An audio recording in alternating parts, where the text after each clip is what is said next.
Santos do Fundão!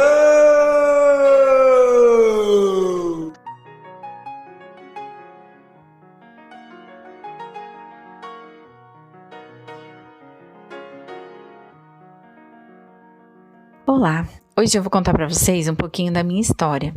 Eu nasci lá na Catânia. Eu era de uma família muito rica e muito nobre. E dizem que eu era muito bonita também, e que foi por isso que o Quintiano se interessou por mim. Mas eu não tinha interesse por ele.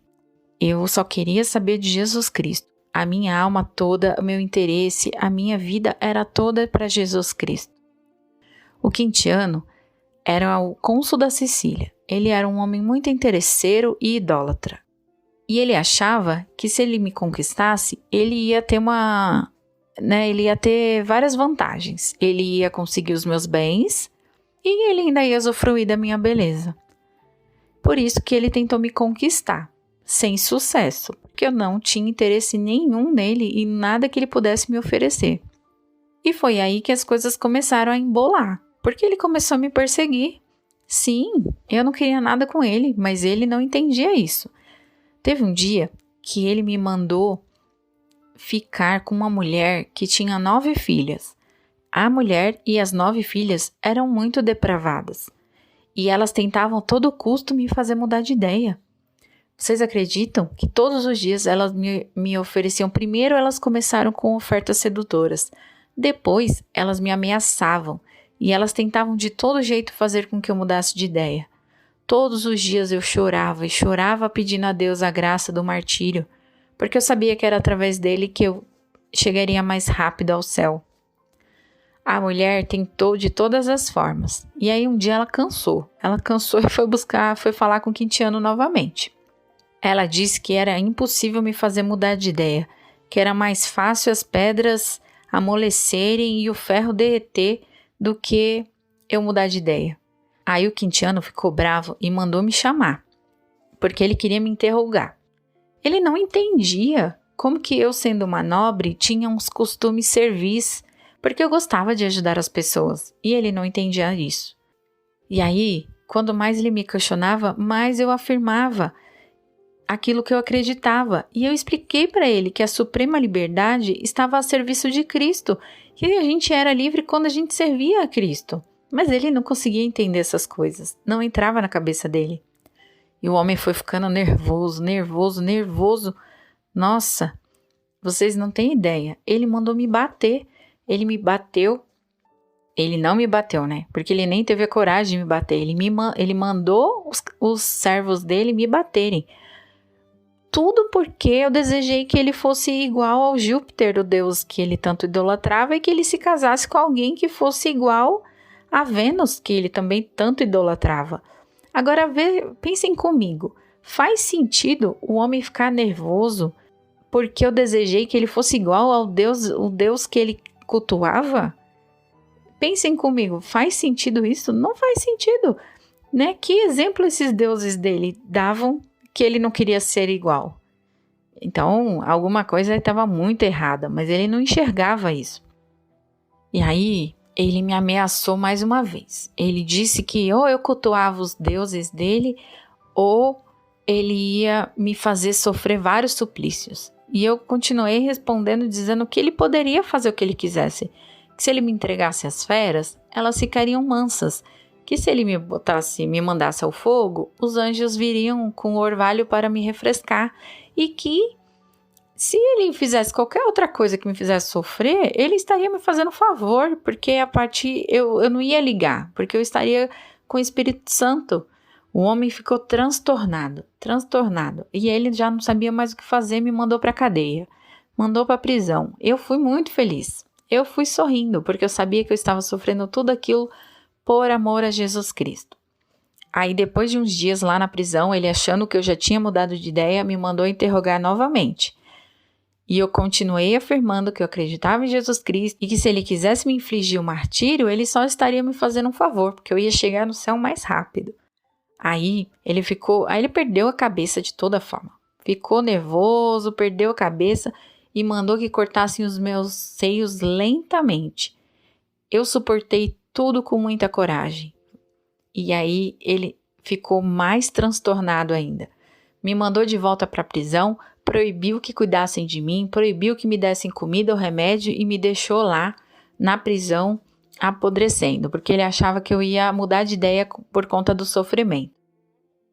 Quando eu estava lá na prisão, sofrendo com as minhas feridas, de repente eu avistei um menino e um ancião. E eles vieram até mim.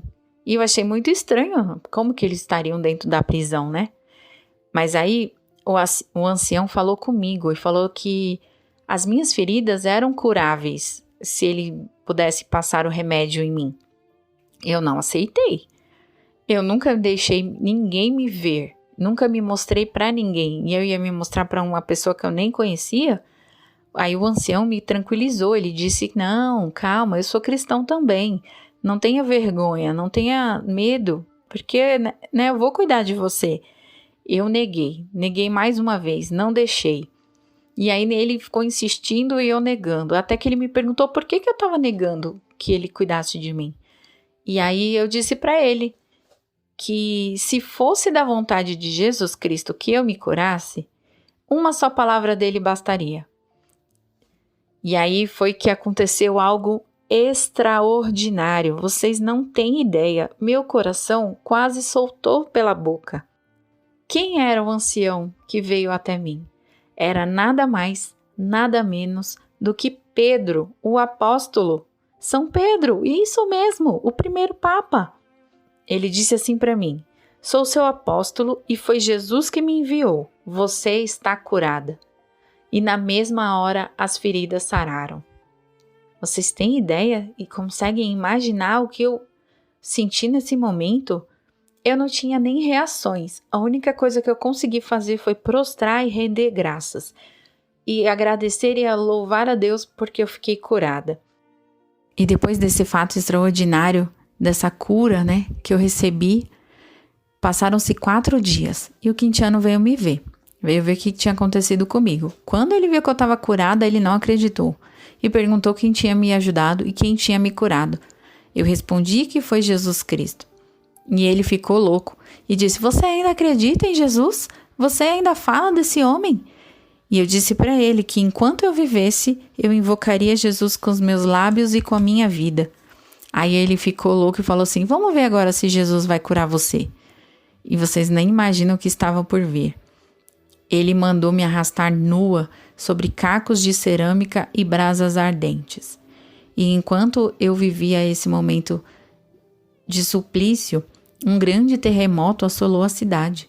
As pessoas começaram a ficar tão desesperadas e assustadas que vieram até ele e pediram encarecidamente que ele parasse, porque eles estavam já entendendo que tudo estava acontecendo por conta da tortura que eu estava sofrendo. Quintiano começou a ficar com medo tanto do terremoto quanto da reação do povo. Então ele mandou parar. Quando ele mandou parar, ele disse para me jogarem novamente na prisão. Chegando na prisão, eu entendi que ali era que havia chegado o meu fim. Havia chegado o momento em que eu deixaria a vida terrena para ir para a glória. Então eu fiz uma oração, suspirei e entreguei meu espírito a Deus. E ali eu pude finalmente descansar e encontrar com meu amado. Mas a minha história não acabou aí. Depois que eu partir, coisas extraordinárias ainda aconteceram.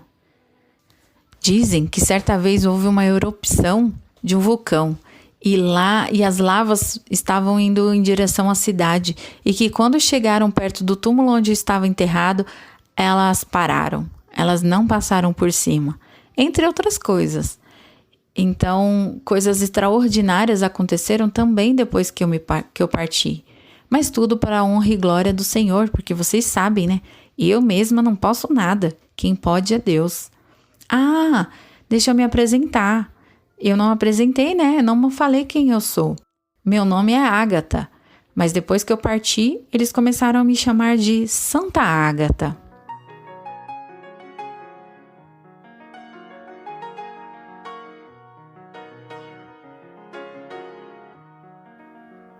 Então, pessoal, oi, aqui é a Dani Morango. Eu escolhi para falar para vocês um pouquinho da história de Santa Ágata. Essa história foi retirada do livro da Legenda Áurea. E eu escolhi pela história, assim, né? As histórias de martírio normalmente nos chamam muita atenção porque a gente começa a se imaginar, né? E pensar se a gente resistiria e teria tanta fé e tanta certeza naquilo que acredita mesmo, né? Quando a gente vê Santa Ágata sofrendo, né, os cortes na mama, sendo arrastada, sendo maltratada psicologicamente, todas as coisas que ela sofreu, e a gente começa a pensar, será que eu seria forte? Será que eu me manteria fiel? Será que se eu passasse por tudo isso hoje, eu ainda me manteria, né, ali convicta daquilo que eu acredito? Então ela traz, as histórias dos mártires às vezes nos trazem, né, fazem pensar um pouquinho sobre isso. O quanto a gente aguentaria e o quanto a gente permaneceria fiel. É óbvio que hoje em dia ainda existe martírio, ainda existe perseguição dos cristãos, ainda somos perseguidos de outras formas também, né? Temos aí outras formas de perseguição que não somente as físicas. E aí essa história traz um pouquinho dessa reflexão do quanto é que a gente se mantém fiel naquilo que a gente se propôs a acreditar, né? Na nossa fé em Jesus Cristo. Então, eu escolhi essa história hoje para falar para vocês um pouquinho para a gente refletir um pouquinho sobre essa fidelidade, a firmeza e o amor a Deus que ela teve na época dela e que nós devemos ter todos os dias da nossa vida, porque é através disso realmente que nós alcançaremos o céu. Então é isso. Vou deixar aqui o meu grande abraço. Espero que vocês tenham gostado um pouquinho da história e tenham aprendido um pouquinho com ela, como assim eu também aprendi. Um beijo e tchau.